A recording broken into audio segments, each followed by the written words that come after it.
এরপরে প্রশ্ন হলো, এক মেয়ে তার স্বামীকে ডিভোর্স দিয়েছে, আমি সেই মেয়েকে বিবাহ করেছি, অনেকে বলছে বিবাহ জায়েজ নাই, আমি তার সঠিক উত্তর জানতে চাই।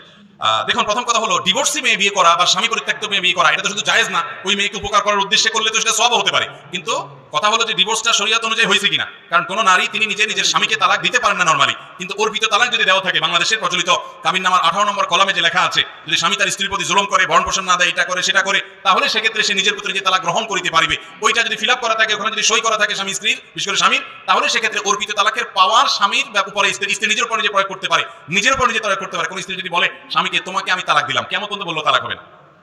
সে যদি বলে আমার নিজের প্রতি নিজে তালাক গ্রহণ করলাম, ওই অর্পিত তালাকের পাওয়ার বলে, যদি পাওয়ার দেওয়া থাকে আর যে শর্তে পাওয়ার দেওয়া, সেই শর্ত যদি পাওয়া যায়, বহু যদির পরে সেটা হতে পারে। এই জন্য ফতোয়া বোর্ডে গিয়ে, মুফতিদের কাছে গিয়ে এই তালাক হয়েছে না হয় নাই আগে পুঙ্খানুপুঙ্খ যাচাই করে তাহাকি করে ফতোয়া নেবেন, তারপরে এবার চিন্তা করবেন। এরকম যদি তালাক সত্যি হয়ে যায়, তাহলে ডিভোর্সি মেয়ে তাকে বিবাহ করলে,